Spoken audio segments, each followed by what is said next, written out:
I think that every single medical professional and psychological professional who's played a role in facilitating the trans butchery of minor children should be put in prison for the rest of their lives for crimes against humanity. He's just straight up demented. What an ugly, disgusting, evil world he lives in. He's now accusing medical professionals of providing gender-affirming care in order to derive some sadistic pleasure from hurting people. And Piers Morgan just nods his head. Friends, I hope you enjoyed this video. If you do, hit like, comment, subscribe. It really helps us out, and I appreciate everybody who does that. All right, let's hear what Jordan Peterson has to say about the state of things. We now have Israel attacking 3,000 Hezbollah terrorists by putting stuff in their pages and so on. There's a lot going on. The details of that story are so insane. The Israelis set up a fake company. They didn't intercept a bunch of pagers that came from a legit company. They set up and pretended to be a communications company. Has anything like this been done before? In the world, does it feel to you like things are slightly out of control? Or is it simply that we know more about what's going on in the world? Well, I think a lot of it is a consequence of sheer rate of technological change. So the world's the same as it ever was in a way, but it's way faster. So the contours of things are clearer to people than they were, which is why people have a sense of massive things moving under the psychological and sociological tectonic plates. And the rate of change is going to, barring cataclysm, is going to just keep increasing. So you could say this is the new normal, but it's going to become even more intense. What's extraordinary is that by any sort of conventional metric of what it is like to live right now, it should be, and it should feel like, the best time to ever be alive. We're living longer. There are actually fewer wars than in recorded history. Water's cleaner. There's less abject poverty, and so on and so on. And yet young people in particular, very large numbers of young people, seem completely gripped in a kind of doom-laden neurosis about life. There's been a neo-Malthusian campaign going on since the 1960s to basically... Malthusian. I gotta get my thesaurus out. Relating to Malthus, or his theory that population tends to increase at a faster rate than its means of subsistence unless it is checked by moral restraint or disaster. Widespread poverty and degradation inevitably result. Demoralize young people based on this preposterous idea that essentially there are too many people on the planet, that human beings are a kind of cancer, that all masculine striving upward is part of the pathological patriarchy. I know that this is a caricature of the left that a lot of right-wingers have, but how many people in your day-to-day lives actually think that the world is overpopulated and think that it's like morally wrong to have kids? I've never actually met a person like that. I'm not saying that they don't exist, because I think they do, but maybe that's a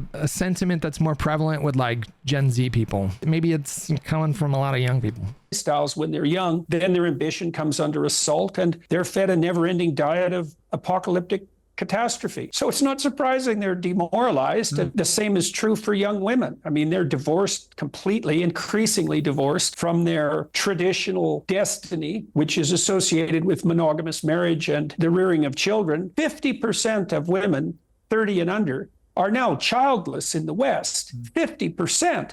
And half of them will never have a child, and 90% of them will regret it. Doubt it. I doubt it. By the time you're 30, I don't think Esme's going to regret not having kids, personally. I don't think she's going to regret that. you're already a geriatric mother. And if you're single and 30 and childless, you have a lot of problems to solve in a very short period of time. What does that even mean? If you're what now? What is he even talking about? I feel like I don't have to solve any problems. I mean, it's just like, you know, pay your taxes, pay your bills on time. Other than that, you know, like, I think I'm good, right?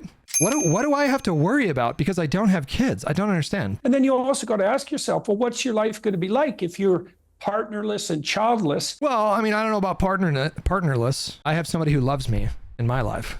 I don't know, life's good, you know, like we wake up when we want to wake up, take vacations when we want to take vacations. You know, sometimes we're like, hey, let's do an Airbnb this weekend. We're just gonna, you know, let's go stay by a little cabin with a waterfall off to the right. Let's just go stay there for a couple days. And then we just go do that. We don't have to get a babysitter, you know, we get to save a lot of money that we'd otherwise spend on kids. Like, life's good. No disrespect to the parents in the chat, because somebody's got to keep the species going. Kudos to you, keeping human beings alive. But yeah, life's good. I really don't, I'm not lonely. I'm not bored. I'm pretty fulfilled. We know, in keeping with that the segment of the population that's most politically alienated at the moment is in fact young women from the ages of 18 to 34. And that's also partly because they get almost all their information from TikTok, and TikTok is a rat hole of propaganda. I have full confidence. I would bet everything I own that if you were to give a test that would test who is better informed, and you tested all the men under 30 and all the women under 30,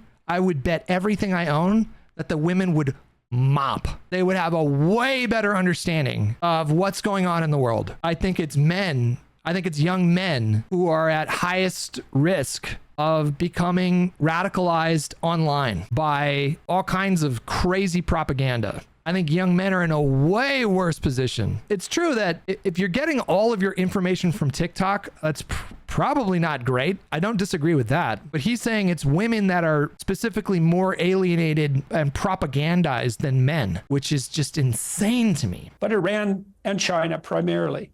And so you're right in your first supposition, is that we've made immense strides forward, especially since the Berlin Wall fell and the idiot communist regimes around the world that were doing everything they could to destroy their own people's economy have collapsed, and people have turned, at least in the main, to something approximating free market and free exchange solutions. And so the world has 8 billion people on it, something like that. 7 to 8 billion will peak at about 9. We've done a tremendous amount to eradicate absolute poverty, and there are lots of reasons to be positive. But I think the fundamental problem with types like Jordan Peterson, intellectual types like Jordan Peterson, and more broadly kind of right-wing spaces, is they genuinely believe that the threat of communism is way bigger than it actually is. Like, the amount of people in this country that are principled socialists or communists is very small. Very small. I mean, we see this like Andrew Wilson in the debate that we had, actually in both of our debates. In the first debate that Andrew and I had, we kicked off the conversation by him calling me a communist scumbag. And then in the second debate that we had, he was calling IRI a leftist agitator. And I pointed out in that debate, I was like, Andrew doesn't make a distinction between liberals and communists. And he's like, no, I don't.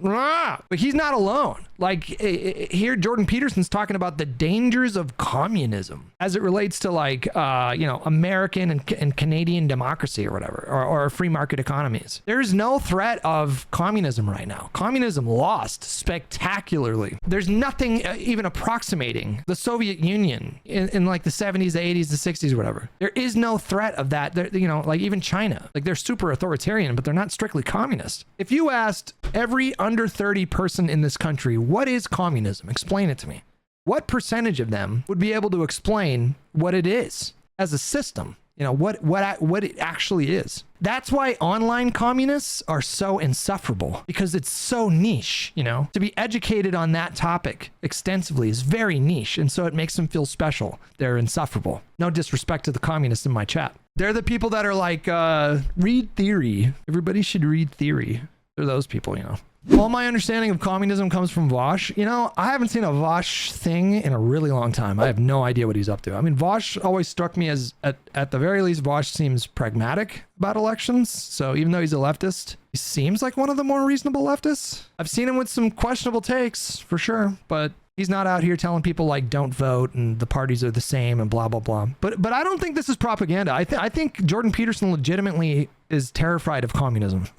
In the 21st century. He thinks it's all communism. He thinks all the woke stuff, and, you know, he thinks all of it is communism. He probably thinks Harris is a communist, for example. Massive campaign of demoralization.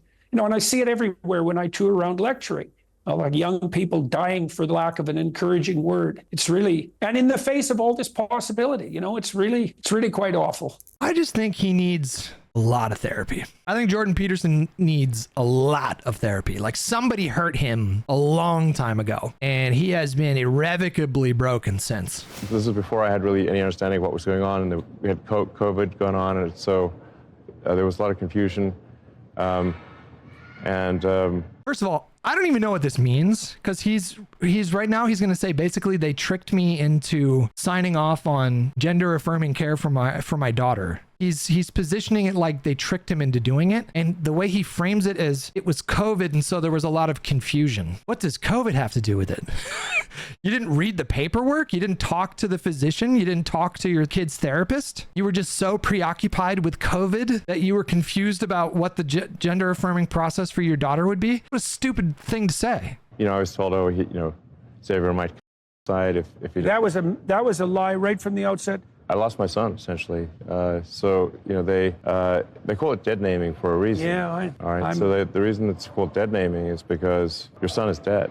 So my son Xavier is dead, killed by the woke mind virus. To me, there's layers to this. To me, that is so foul.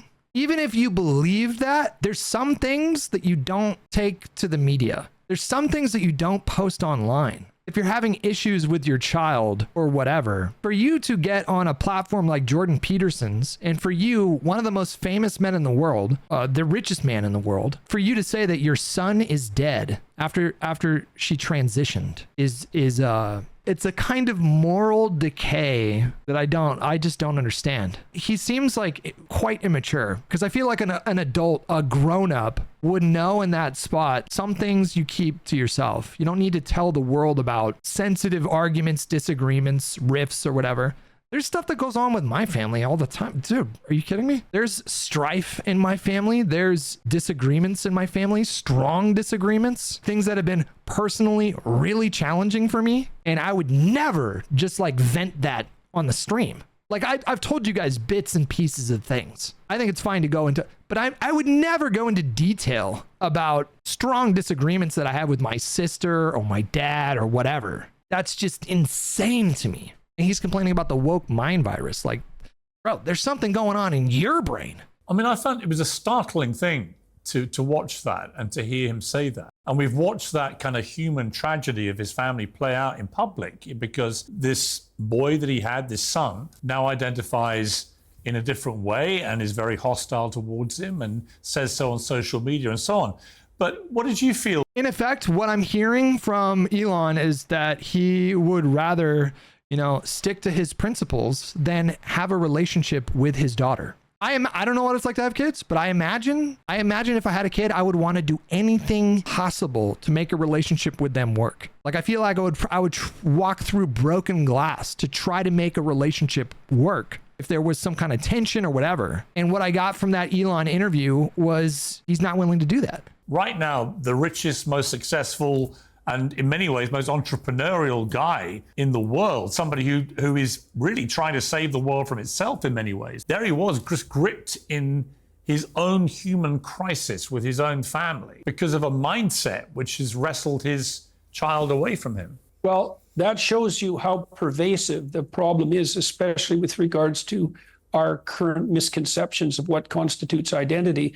And even someone like Elon Musk has a family that falls prey to it. And you said at the beginning of this interview that I tend to say things that are, let's say, incendiary. So I might as well do that right now. Oh boy. I think that every single medical professional and psychological professional who has been, who's played a role in facilitating the trans butchery of minor children should be put in prison for the rest of their lives for crimes against humanity. He's like the male counterpart to J.K. Rowling. It's just so crazy to me that there are some people that spend 90% of their lives thinking about trans people. Like, how do you get to that point where so many of your thoughts have to do with like a very small percentage of the country? It is the worst medical and certainly psychological scandal that I've ever seen in my entire life.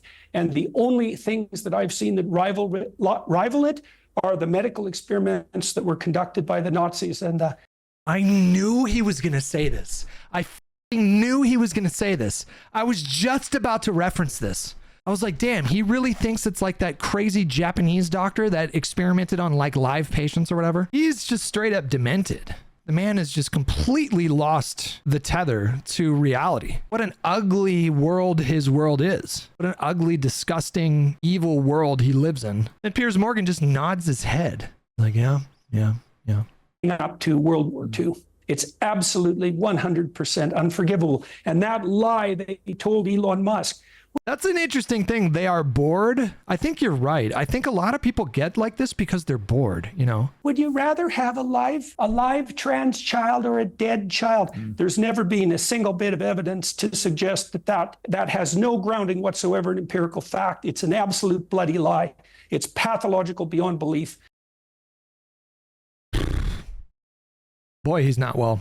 It's not just about, we talk about a lot, but we're talking about like, this is a really vulnerable population. They are way more likely to suffer abuse, physical abuse, sexual abuse, mental and emotional abuse, neglect, and they're way more prone to, I don't know what he means when he says like, this is a bloody lie. I don't know what he's talking about. We know in the United States, for example, that at least 8,000 young women have been subjected to double mastectomies, minors, and that's the documentation on the insured medical procedures.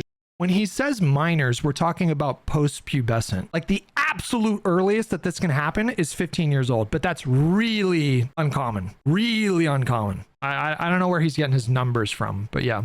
Your side. So there's a lot more than that. And I also know that puberty blocking drugs are available outside the medical community in the black and gray market at a much higher rate than is occurring within the medical space. And that the fact of this trans epidemic, which is exactly what it is, it's a psychological epidemic, and the liars say those children are all now free to show their true identity, which is another complete bloody lie. It's so unacceptable. It was so sad to hear Musk walk through that. I mean, there's a world of grief behind that story. I mean, there's plenty of stories. I felt sad for Elon's family. This is their guy. Like, imagine if that was your dad. Like, that would be rough. You would need years of therapy. I mean, this is one of the things that I hold seriously against the Democrats in the United States, let's say, the Liberals in Canada and the Labour Party in the UK, is that if you people are behind this identity politics and you think that it's a good idea to free up young women in particular to find their true identities as men, there is something seriously sick about you. You know, the UK has walked back a little bit, but not the US and not Canada. And so it's really, Jesus, Piers, the more you know about that surgery, the more it will, like, is he gonna cry? It'll curdle your spine.